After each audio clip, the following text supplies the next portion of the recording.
como foi e está sendo importante. A gente precisa primeiro entender a educação dentro de um contexto. Hoje, o tema do nosso Honeycast é uma educação para a inovação.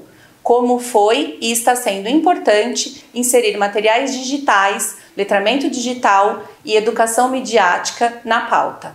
Para conversar com a gente sobre o assunto, convidamos a Andresa Morelli, proprietária da A Morelli Gestão, Desenvolvimento Humano e sócia da Rede Aprendente.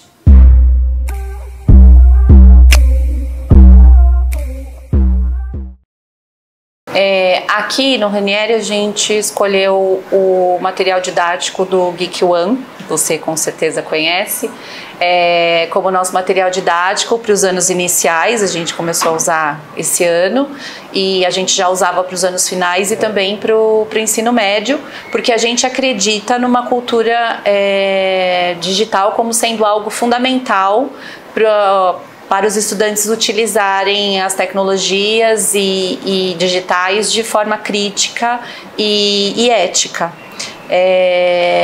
Mas toda mudança, ela gera impactos, né? Como em qualquer outra área, e gera impactos entre os envolvidos. E a gente tem acompanhado de perto os resultados do uso dessa plataforma, né? Tanto para as crianças quanto para as famílias e também para os professores. As crianças adoram, né? O retorno é super positivo. Às vezes a professora posta uma atividade lá e ela acha que eu não avisei a turma, então eles não vão nem saber. Eles sabem que tá lá e às vezes sai algum erro de comunicação porque eles se interessam demais. Então eles interagem muito mais com essa atividade sendo dessa forma. Para os professores também tem sido uma experiência muito boa, né? Porque eles estão conseguindo enxergar o desenvolvimento da aprendizagem desses estudantes. O Geek oferece muitos dados e esses dados acabam ajudando aí no dia a dia, nas intervenções que os professores precisam fazer. Para as famílias, a gente ainda tem visto um pouco mais de dúvidas com relação a uma preocupação com a criança, né? Principalmente de não complementar o processo de alfabetização, a preocupação com a caligrafia, com o volume, né? Se meu filho está tendo o que precisa ou não. Como que você enxerga isso? É muito interessante, né? Assim, eu posso falar da Geek como diretora de escola, eu posso falar da Geek como alguém hoje que trabalha com escolas pelo Brasil todo e usa a Geek para dados, que são fundamentais para o processo de gestão. Eu posso falar da Geek como mãe da Amanda, que é professora e usa Geek.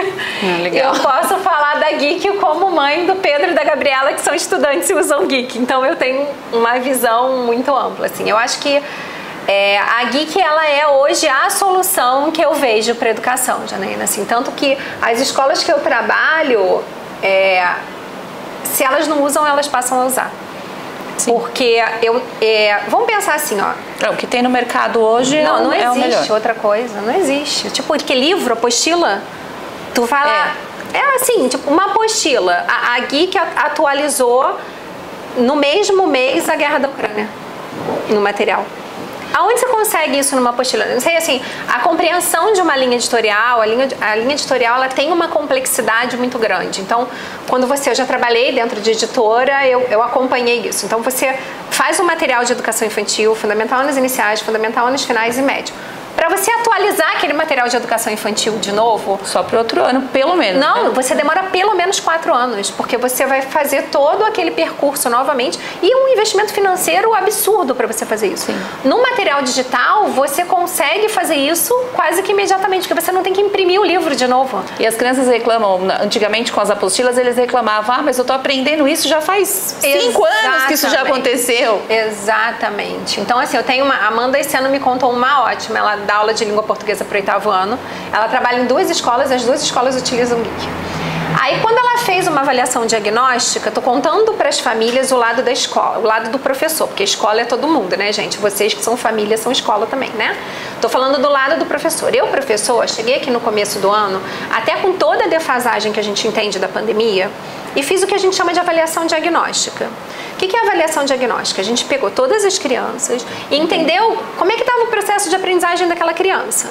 Depois disso, o que a gente precisava fazer? Personalizar a aprendizagem daquela criança, porque a gente sempre está em momentos diferentes de aprendizagem.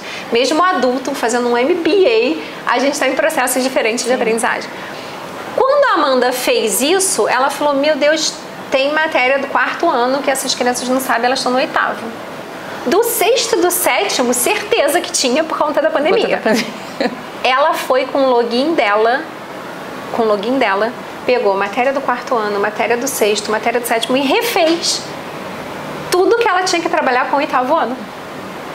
Assim, em uma tarde, ela sentou com a consultora da Geek e fez isso. E aquilo ali já gerou um resultado daquela avaliação diagnóstica. Para a gente que está aqui dentro, para diretor, coordenador, professor, você tem uma turma com 20 e 25 alunos. Para você personalizar isso no material impresso, não existe a possibilidade. Até porque você teria que comprar o material do 4º, do 5º. Não existe. Então, eu acho que é um entendimento assim, o digital, ele não é um curso, ele é um recurso. Então, acho que a primeira coisa que a família precisa entender para diminuir essa reatividade é isso. Isso daqui é um recurso de aprendizagem, né? Que está alinhado a competências. Então, quando a gente fala competências, para ficar mais claro para as famílias, assim, eu gosto de usar o exemplo de dirigir. Então, pergunta assim, Andresa, você dirige? Dirijo. Então, você tem competência de dirigir? O que significa isso? Competência tem 3 coisas que a gente chama de chá. Conhecimento, habilidade e atitude. Então, quando a gente fala de competência, a gente está falando disso. Eu tenho os conhecimentos necessários, estudei lá os negócios lá do Detran. Tenho habilidade de dirigir, tenho atitude, pego e dirijo. Tem gente que tem o conhecimento, tem habilidade e não tem atitude, então não tem competência. Aí você pergunta assim, você dirige à noite? Opa! Você tem que ter o conhecimento, mas você tem que ter, além daquelas habilidades, outras habilidades e atitude. Hoje, por exemplo, eu não dirijo à noite na estrada. Eu não enxergo mais para fazer isso. Tenho mais de 50 anos, eu não tenho medo. Eu não vejo com a mesma... Então, eu não tenho mais atitude. Eu não tenho mais competência para dirigir à noite. Para dirigir na estrada. Dirigir à noite é outra competência. Então, quando a gente está falando de competência, a gente fala disso. A apostila, o material, ele traz conhecimento e, no máximo, compreensão.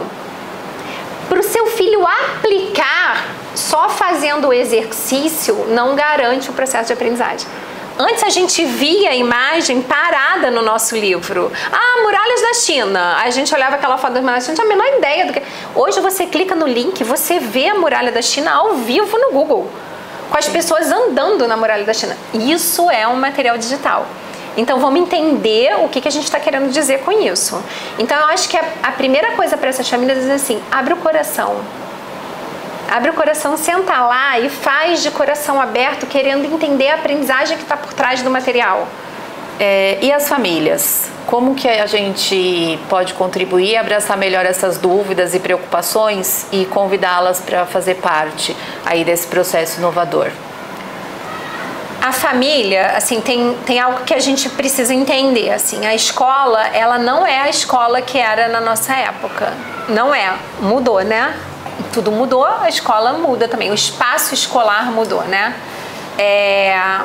Então, quando tem uma lição, quando tem uma tarefa para casa, a tarefa é do seu filho. Ela não é sua.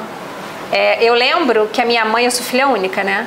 E a minha mãe, na melhor das boas intenções do mundo, na época era cartolina, né? Então, ela comprava aquelas cartolinas e recortava aquilo. Eu tinha as cartolinas mais lindas, mas ela não deixava eu colar um negócio na cartolina. Eu levava a cartolina para apresentar, mas aquela cartolina não era minha, mas era algo que fazia minha mãe muito feliz. A hora de eu apresentar o trabalho, eu levar aquela cartolina perfeita. Isso me trouxe muitos desafios depois, porque na vida... Jana, assim, eu fui obrigada a construir minhas cartolinas. A gente às vezes fala, né? Tem mãe que fala assim, não, mas o que a professora vai pensar de mim se eu deixar meu filho levar esse trabalho, né? E a professora não vai pensar nada. Uma coisa é você acompanhar, é você checar se aquela criança fez o melhor que ela consegue fazer naquele momento. Sim. E até pra gente, que é professor, né? A gente, quando olha um trabalho que foi a mãe que fez, a gente olha e fala assim, não, essa criança não fez esse trabalho não. Esse estudante não fez esse trabalho não. Porque a gente sabe como é que é esse estudante dentro da sala. Então isso não apoia no processo de aprendizagem do seu filho. Quando você me perguntou a questão da Geek, eu gosto muito de trazer um ponto em relação à Geek. A minha escolha enquanto diretora da escola na época pela Geek, ela tinha um grande motivador, a aprendizagem do estudante. Eu acho que qualquer coisa que a gente faça dentro do espaço escolar faz sentido se favorece o processo de aprendizagem do estudante. É para isso que a gente está aqui, né? É para isso que a gente está aqui. Então, eu acho que a família, quando faz alguma coisa, ou quando cobra uma letra perfeita, quando naquele momento aquela criança não é capaz de entregar uma letra perfeita, não é deixar fazer de qualquer jeito, não é isso que eu estou querendo dizer. Eu estou querendo dizer que você precisa entender como é que seu filho funciona, e às vezes ele funciona de uma maneira diferente da gente, às vezes não, quase sempre, né? Ele funciona de uma maneira diferente da gente. Então, eu acho que o que a família pode fazer é primeiro estar aberta a esse processo de mudança. E se perguntar, o que eu estou fazendo nesse momento apoia no processo de aprendizagem do meu filho? Em 27 anos de existência, a gente sempre buscou soluções e inovações, sempre com foco na melhoria da aprendizagem dos alunos, né? Eu acho que você acabou falando isso. A gente acha que essa educação para inovação, ela é desafiadora, mas ela é essencial, tanto para o crescimento, para o nosso crescimento, né? Para o crescimento da escola como um todo, quanto para o desenvolvimento das crianças e de todos. Andresa, muito obrigada pela sua participação, adorei o papo, acho que a gente vai continuar conversando mais aí pra frente. Com certeza essa conversa acho que esclarece muito para todas as famílias, né, e vai ajudar nesse processo aí por uma busca por inovação, mas que faça sentido para todo mundo. Obrigada. Obrigada a vocês e tamo junto, né, a gente tem que dar as mãos aí e seguir aprendendo todo mundo a lidar com esses desafios aí. Obrigada, Jana. Obrigada a você.